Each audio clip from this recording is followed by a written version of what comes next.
Well, Sitaram, and a pleasant Thursday morning to each and every one of our viewers and listeners, and welcome to another edition of the program Addiction and Recovery. I am your moderator this morning, Jason Glue. Join me as we welcome the host to the program Addiction and Recovery, Mr. Ramnaresh Dwarka. Sitaram to you, sir.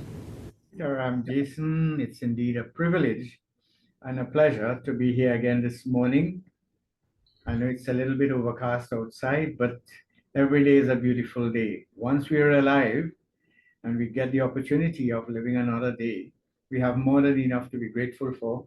And I want to join with you in welcoming all our listeners, both in Trinidad and Tobago and worldwide, as indeed this program is viewed on the various social platforms, Facebook and YouTube as well. And for those of you who are busy at this time of the morning, you can always come back later on at 10 p.m. tonight and see the program on the same television station. And of course, it's an interactive program. I want to encourage people to, if they have questions, comments, they're quite free to call the station and we'll respond to them. And for those of you who would like to, you have inquiries, I could be reached at 671-304. The number is reflected on the screen after the program for any concerns that you might have. And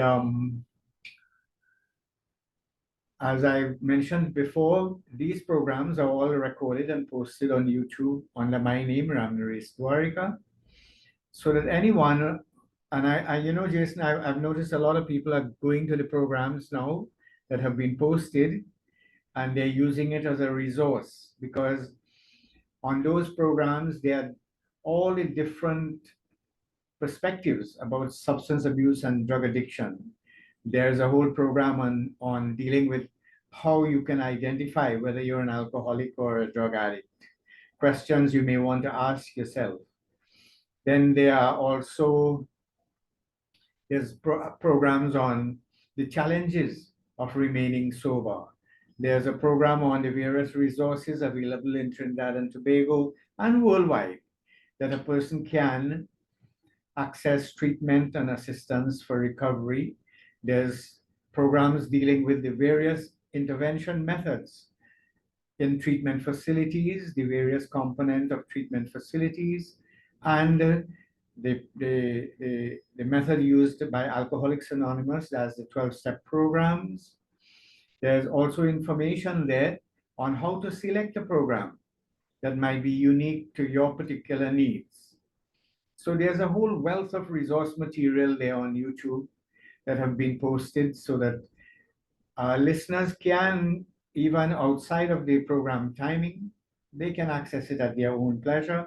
And they can also refer. One of the reasons for posting this, Jason, is that, you know, a lot of people, because of the stigma associated with alcoholism and drug addiction, a lot of people don't feel comfortable to go to an open AA meeting, for instance, because they worry about who will see them going there, what their neighbors would say, you know, who are the people that are going to be there, you know, what they will have to say when they go to those meetings and so on.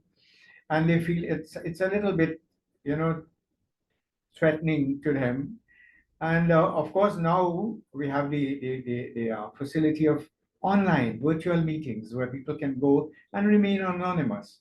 And all of that information is packaged and in those programs. They are discussed in those programs so that a person can now go to those programs in the comfort of their home, in the confidentiality and security of their own environment. And they can look at the program and if they have questions, they can call me directly coming out of the program and they can post their comments or questions on the programs as well. So I could respond to them. So having said all of that, this morning, you know, it's getting near to Christmas. And this is a time when a lot of people, Jason, tend to relapse, especially around Christmas time, because in the Caribbean, you know, we associate having a good time, enjoying ourselves is usually associated with taking a drink, you know, and I'm sure you could relate to that. You know, if you go to a friend these days, the average Trinidadian, if he went to visit a friend, and he was not offered some kind of alcoholic drink, he would very well leave and tell the other friends that, look, I went to the man's house and he didn't even offer me a drink. A drink here, means, carries a certain message. A drink is not Moby or Seamoss or any one of those things. Those are not considered drinks. When we say a Trinidadian Caribbean man says a drink, he means an alcoholic drink, and a strong one at that. So, yeah, it is a time when a lot of people are going to be now, who may have listened to this program and who, for whatever reason, had embarked on a program of recovery. Some people might be attending Alcoholics Anonymous. Some are probably attending the AA meetings online. Some of them will be seeing private professionals, counselors, psychologists, social workers, and so on, and they're managing to stay sober. But upcoming Christmas, and the whole our own orientation is that, you know, everybody's gearing up, and you'll see most of the people when they make their list for Christmas, you know what goes at the top of the list? The drinks, of course. The average Trinidadian will put the scotch and the rum and the beer and all the drinks and so on, especially if he's a drinker, if he's an alcoholic. The groceries and all of that are just,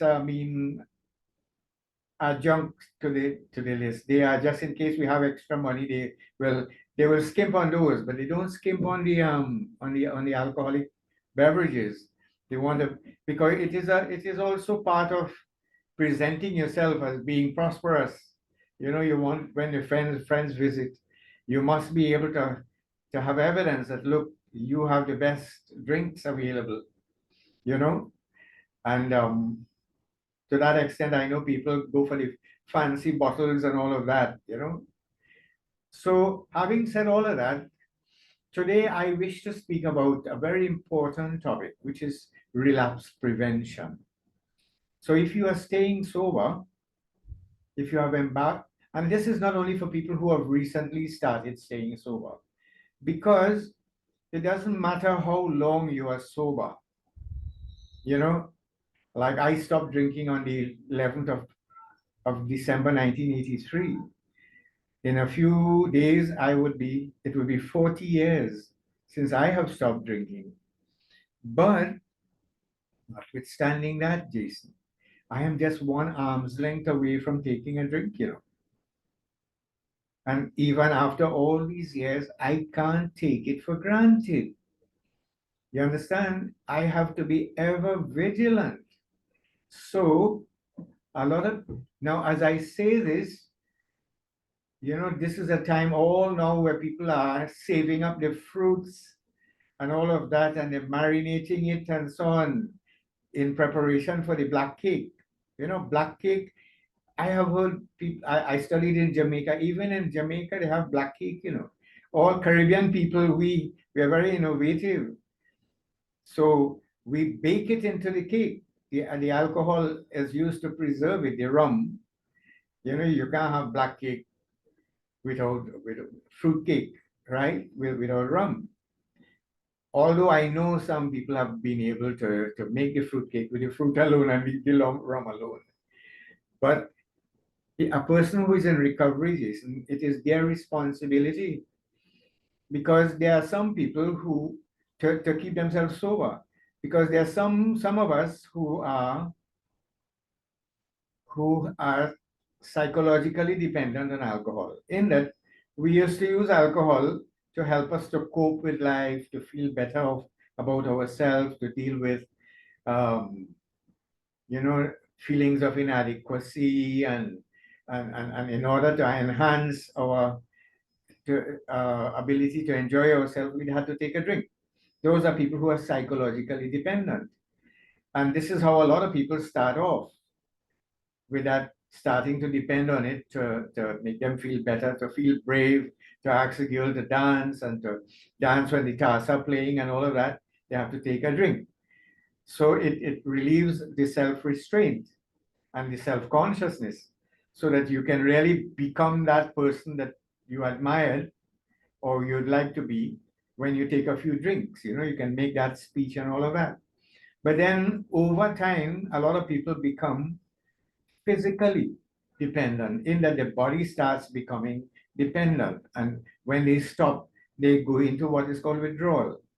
They have the shakes and all of that. They can't sleep. They start suffering with insomnia and all of that when they don't drink. So those are signs of psychological dependency, physical dependency, sorry. And then there are people who might have been chemically dependent because they inherited the genes from their ancestors. Now, so for people who are chemically dependent, especially, a drop of alcohol in a barrel of water is too much for them. So things like, there are these drinks that are being made. I don't want to name them, because I mean, I don't want to be sued by any rum company. But there are these drinks that claim to have only 1% alcohol, and they are drinks that claim to be non-alcoholic. But if you read the fine print, you will realize it has alcohol, Jason, because some people out there, they don't think 1 or 2 or 3% alcohol is alcohol, you know, and so they will put non-alcoholic wine and non-alcoholic whatever. And people who are chemically dependent, especially, need to stay away from these because any semblance of alcohol can trigger that craving, start a chemical reaction in you that will start the craving for alcohol and can cause you to relapse. So that we also in the Caribbean, we have a way, we have our bitters that we're so proud about, but that bitters has alcohol in it. A large part of the base that bitters is um, is put together with, you know, has alcohol. And we like to put bitters in everything for flavor. Even your juice gets it, your sorrel gets it, and all of that. And that could trigger a person chemical reaction to alcohol and cause you to relapse. So that as we going forward, if you want to stay so you have stopped, but you want to stay stopped, which is really the great challenge. Stopping is difficult, but staying stopped is what where the work is. You know, if you want to stay stopped, you have to be able to make sure you read the labels of things properly. That when you visit with friends, you inquire, whether they put alcohol in the bitters in the grapefruit juice or the orange juice. You understand? Because that is people who are not alcoholics sometimes deliberately you know, would like to trick you and because they don't know how dangerous it is. For some people it is fun, but for the alcoholic, that is death. For them to relapse, they could die. You understand? And so, friend, there's a saying that misery likes company. So that people who are drinking, they don't really like to see someone who were used to drink now abstinent. At first, they might compliment you and so on when they're sober, but if you stay with them when they're drinking, at some point they start to pick on you, as we say, and start to throw slangs and will say, well, what is it? You're trying to play priest now, or you are afraid of your wife, or you're trying to be stingy, you don't want to spend your money, and what you think you are.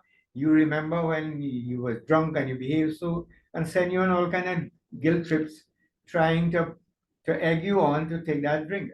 I've had that experience initially when I stopped drinking. There's a lot of sacrifices you have to make to stay sober. Now, I don't get invited by very close relatives when they have get-togethers and so on, and they know that they're going to have drink. They know what I stand for. They hear what I say on these programs, and so yes, they feel badly when I'm in their presence and they have to take a drink. They don't feel comfortable. You understand? So I don't get invited. At first, I used to be a little bit upset. I used to feel slighted, but now I don't. I'm happy when they don't invite me because, boy, it's an ordeal. Because when you're not drinking, Jason, it's a hell of a thing to sit with people who are drinking. Because in a little while you can't really follow the conversation. because as soon as after a few drinks, everybody want to talk and nobody listens. Everybody's right and nobody's wrong. If you try to tell somebody they're wrong, you're going to start a fight.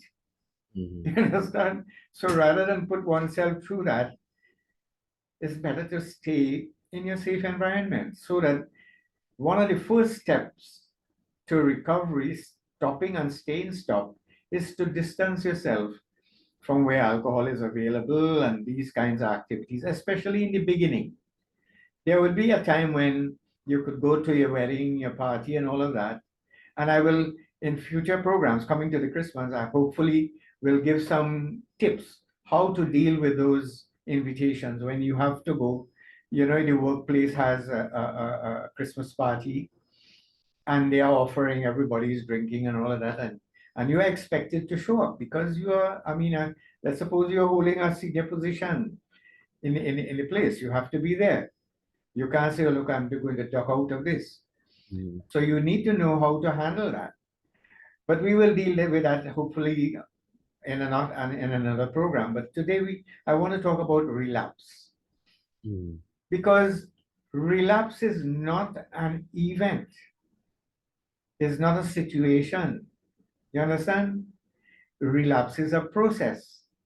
People don't just all tell the blues just go and take a drink after they have stopped and they've been going to AA. And I'm speaking to people who are many years sober. Usually, for people who are attending AA meetings, in my experience, at Cora Hospital in the treatment facility there, and here also in my private practice, 99.9% of the time, when a person shows up and said, look, they relapsed, the first thing you'll hear is that they had stopped going to AA meetings. That usually precedes a relapse. And why people stop going to the meetings? Because for some people, they have certain personality issues. They can't get along with some other member in the group, or they get into some conflict. There's a person in recovery, an alcoholic in recovery. Remember, alcoholics put off learning coping strategies for many years, maybe even from their teenage years, when they should have been learning how to resolve conflict and to deal with situations in an adult, mature way. They sought refuge in drinking. Every time they were psychologically challenged or socially challenged, anything that made them feel anxious or guilty or, stressed out, they would have sought refuge in taking a drink.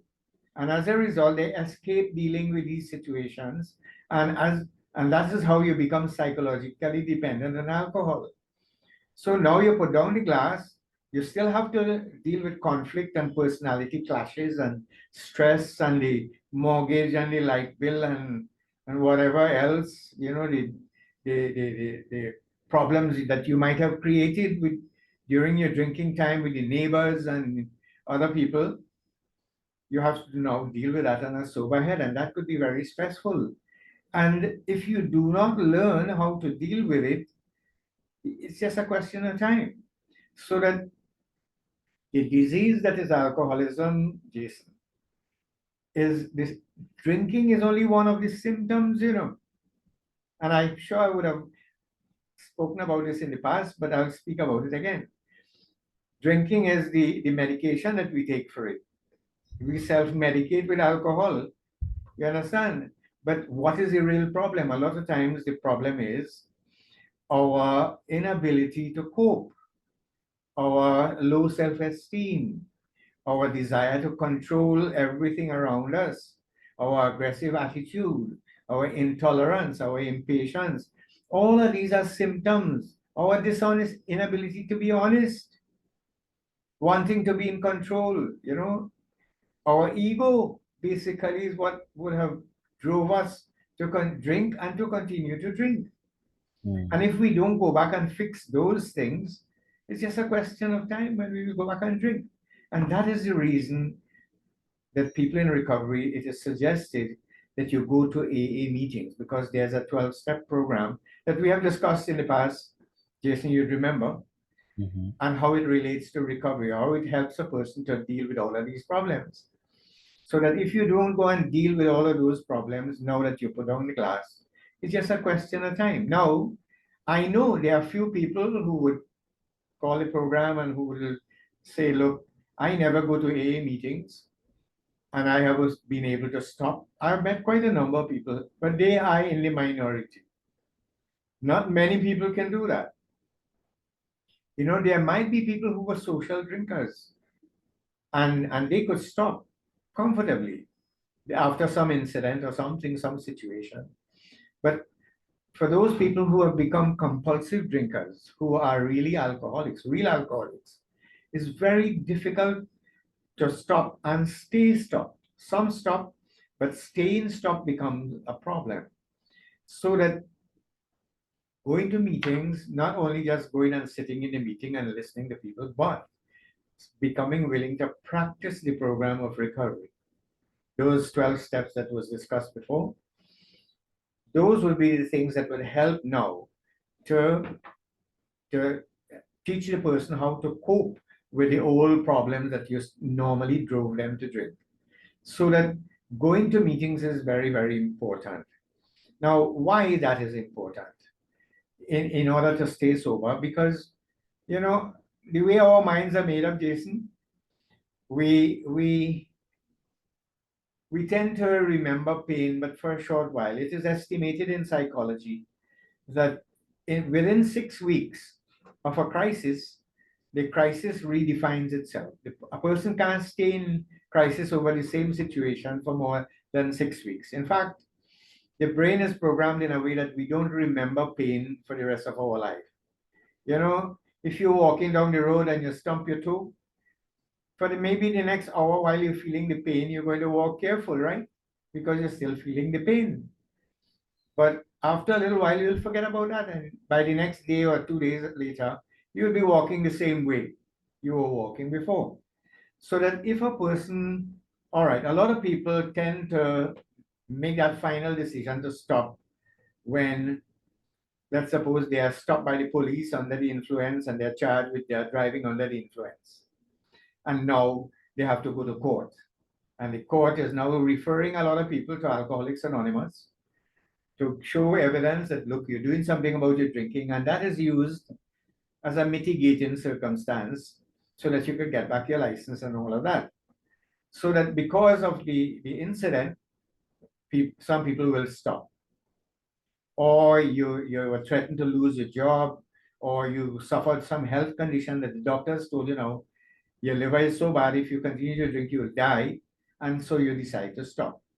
But these people, a lot of them eventually, as as the time pass from what we call the stimuli, the thing that caused the pain or the fear or the threat, it will become less and less intense.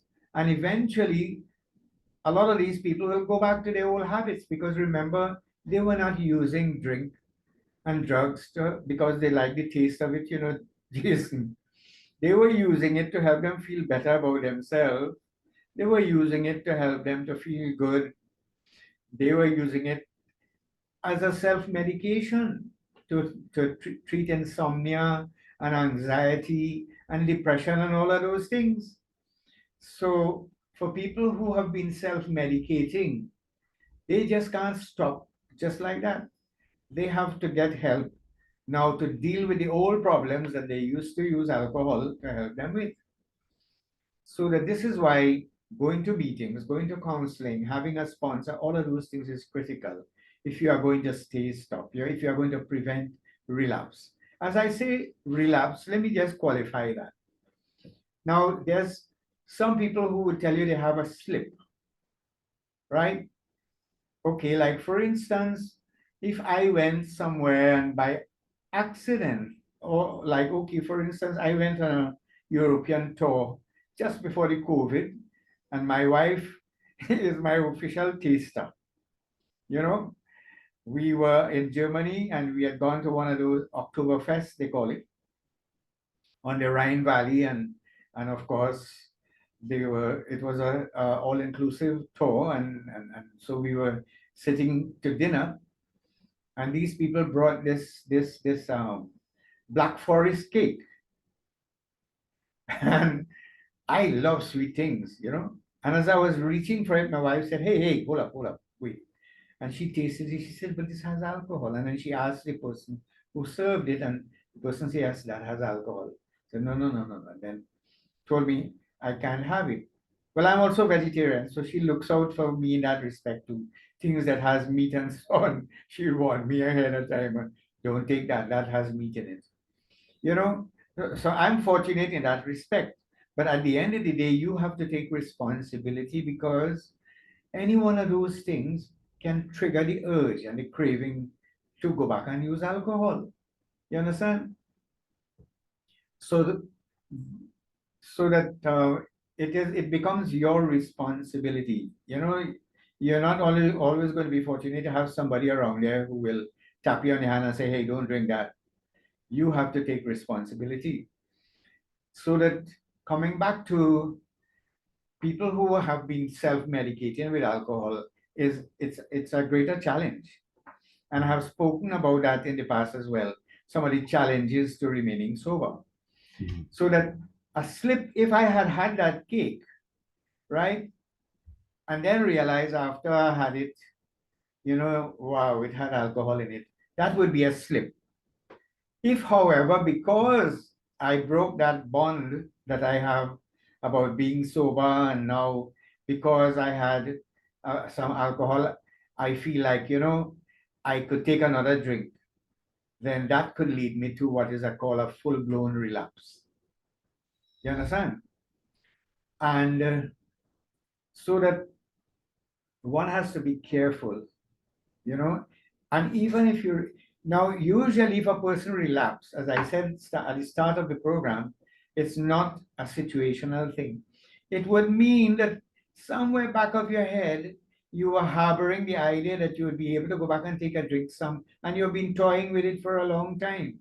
And basically, you were looking for an excuse to take that drink so that you wouldn't blame yourself.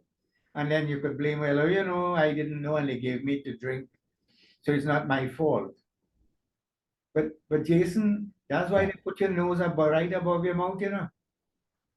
So you could smell it, man. You could smell some alcoholic could smell. Yes, you want to ask a question. Okay, well, in terms of alcohol, it's easy to tell in terms of tasting or smelling, but what sort of triggers or causes a craving for like the stronger drugs like cocaine or whatever? What triggers that craving to get them to relapse? Very good question.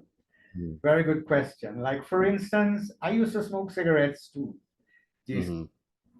And just like alcohol, marijuana, cocaine, cigarettes, they all have triggers.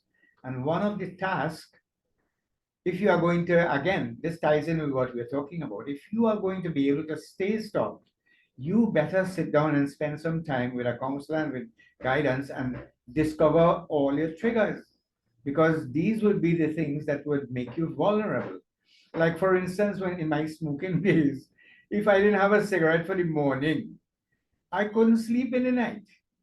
In fact, that is one of the reasons I eventually, after I stopped drinking, I decided to stop smoking.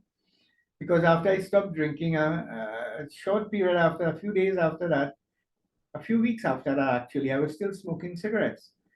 And I did not have cigarettes. I ran out of cigarettes, and I drove up and down where I live here in Felicity, and couldn't find a place open because it was about near midnight. All the places were closed. And Jason, I found myself way out in a place called Chase Village. You probably know Chase Village.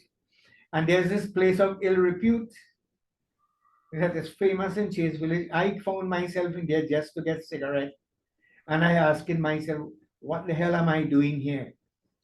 If anyone saw me, what they will think? And I took a decision, no, no, no, no, no, no. I have to do something about this cigarette smoking, because once I had coffee in the morning, the next thing I want is a cigarette. So drinking coffee is one of my, well, used to be one of my triggers. Going to the toilet, I had to have one as well. That was one of my triggers. And so too with marijuana smoking, there are triggers. There are some people, when they put on the soft music, it triggers them to light up, because when I smoked my marijuana in those days, I could pull out the violin from the whole band and listen to that alone. You understand? And drug use was intimately tied in with sexual behavior as well. You understand? So I've had cases where there's this girl who was very, very religious and who was drummed into her head that, look, sex before marriage is wrong, it's a sin.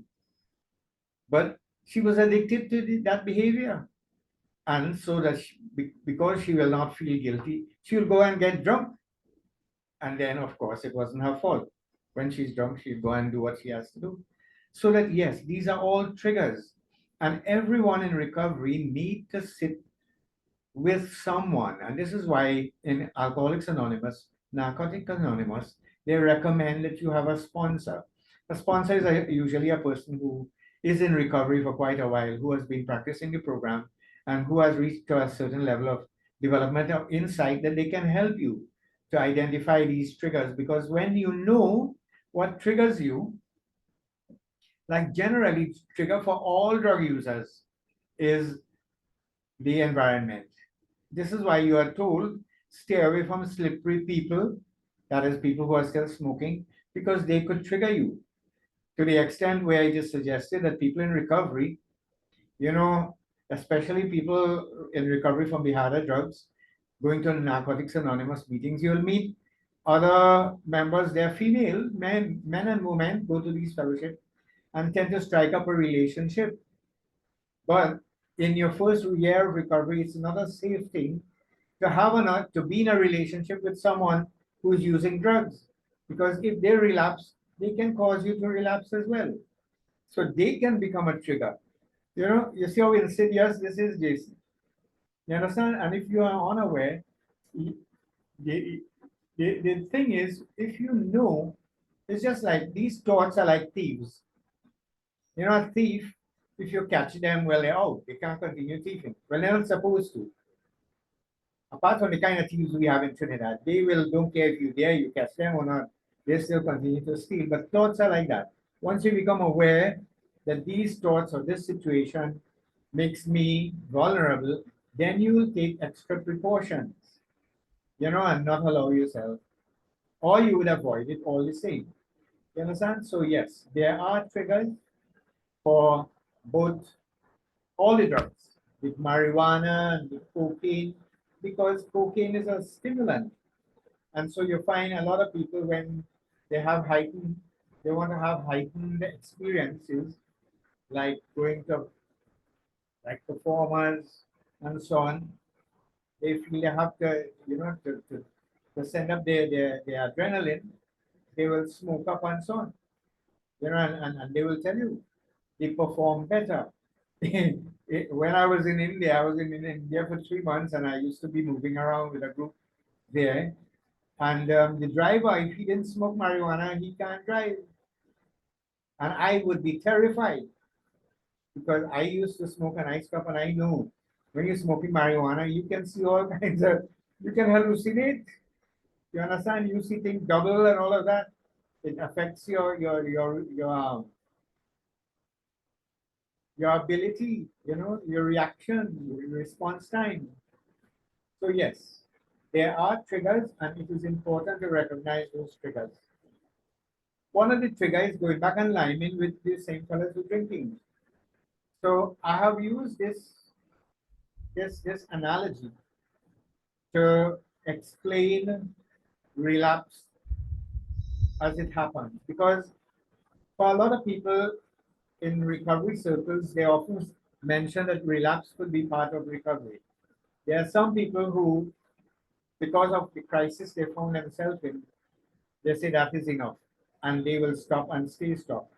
But there are some people who find themselves in crisis, but they lose their job or they're threatened to lose their job or their wife is estranged.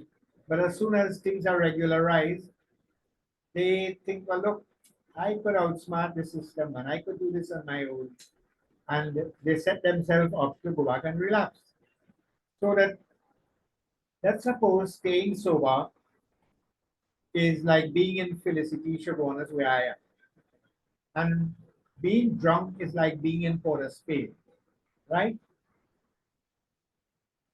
There are several signboards that will tell me that either I'm heading to Chabonas or I'm heading to Port of Spain, right?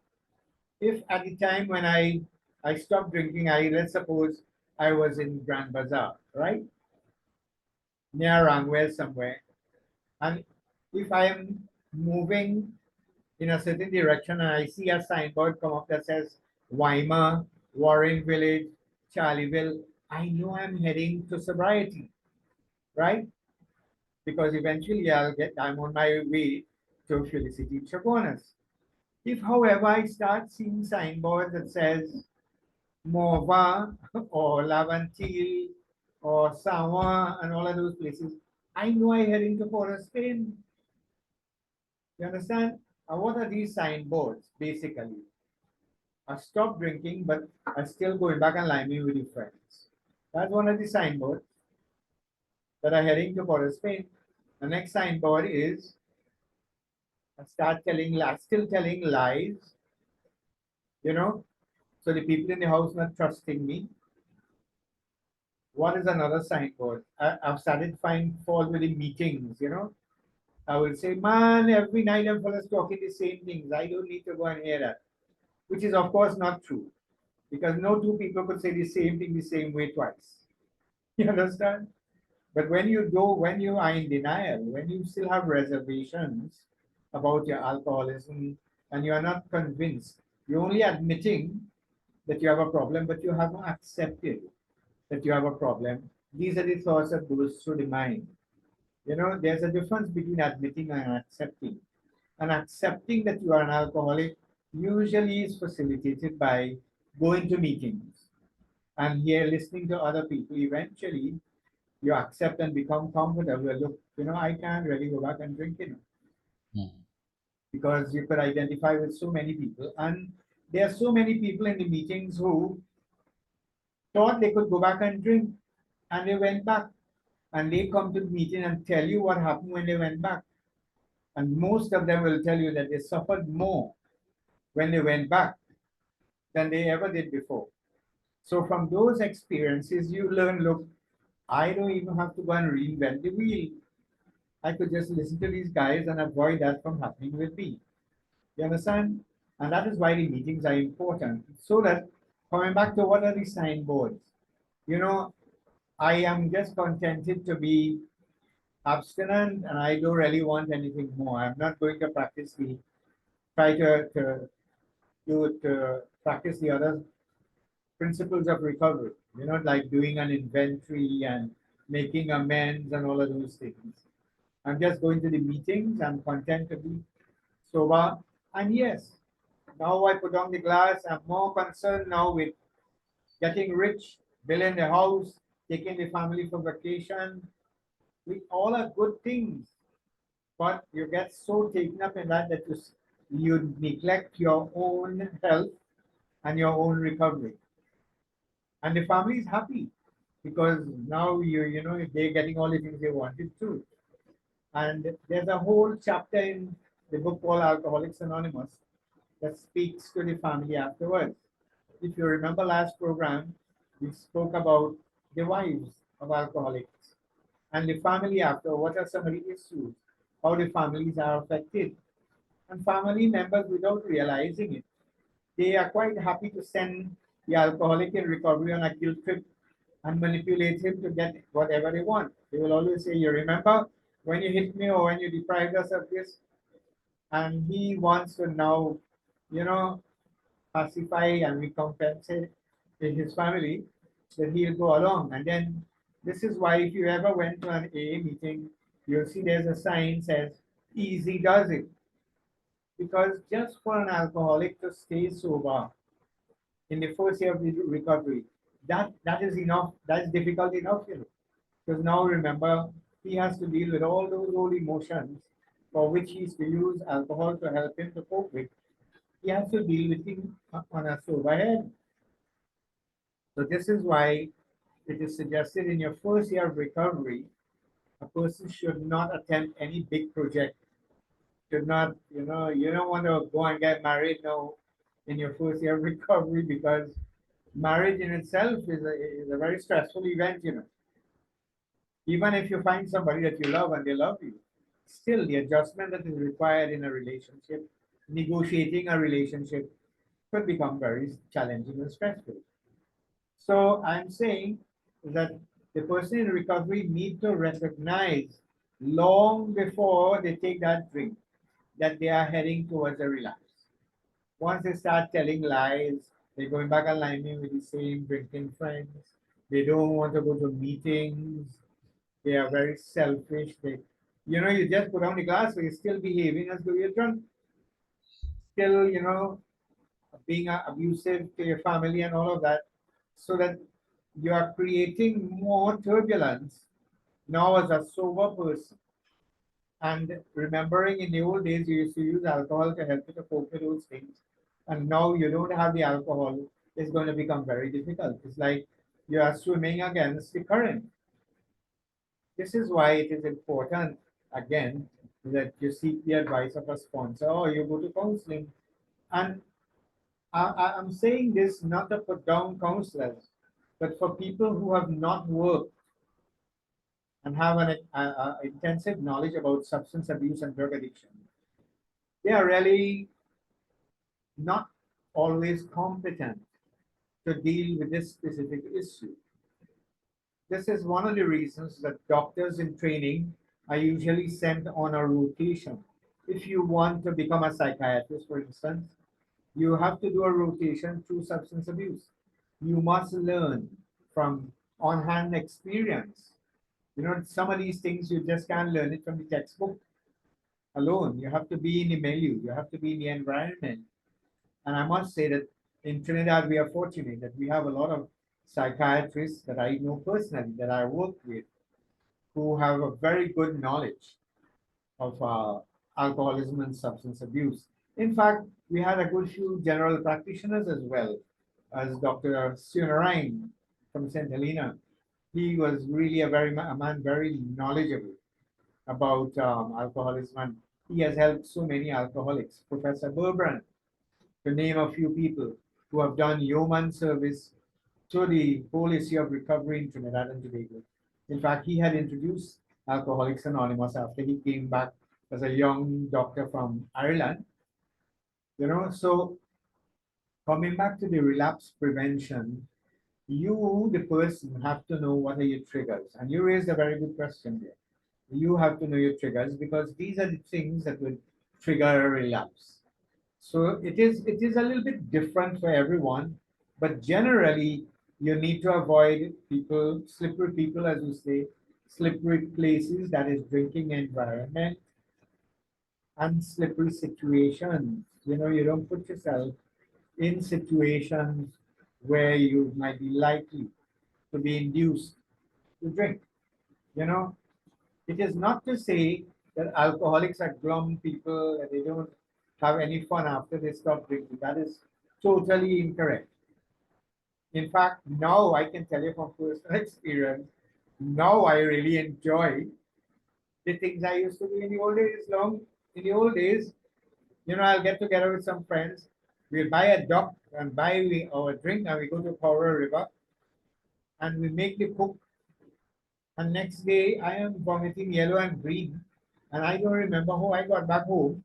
I don't remember who it did up or anything. That is not having a good time. This.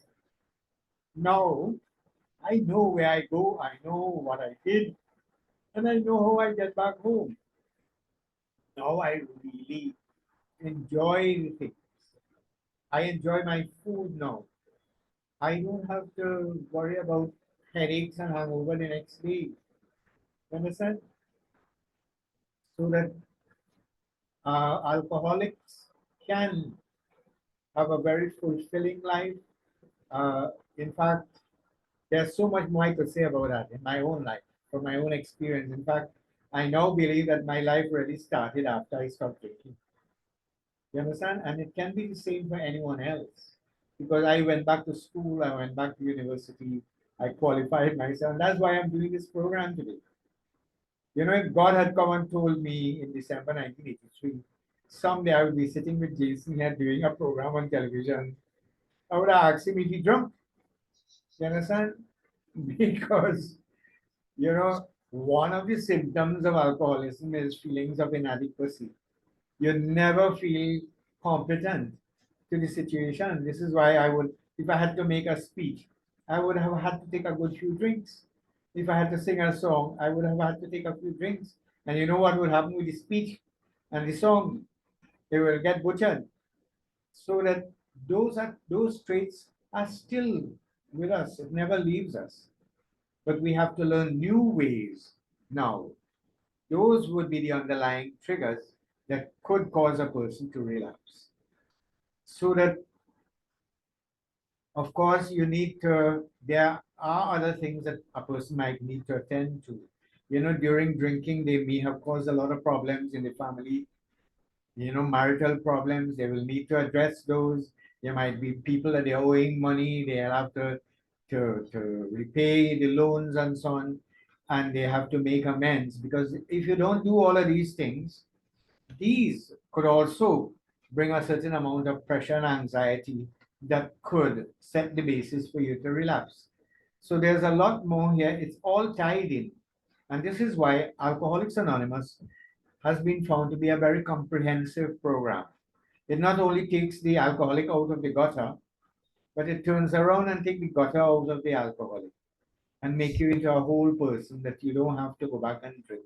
And to that extent, I want to also say at this stage, I know this program, some people who will be looking at it and not living in Trinidad, but every year for the last 25 years, the Felicity Serenity A group, the community that I live in, has a group called Felicity Serenity A group that has its meeting every Sunday at the Mahasabha School.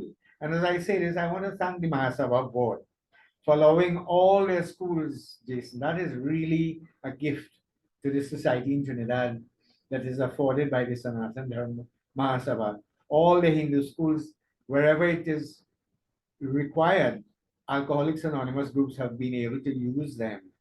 You know, a few I could remember off the top of my head. Endeavor Hindu School, you have a meeting there on Thursday. Devi Hindu School on a Monday. Felicity Hindu School on a Sunday and on a Friday.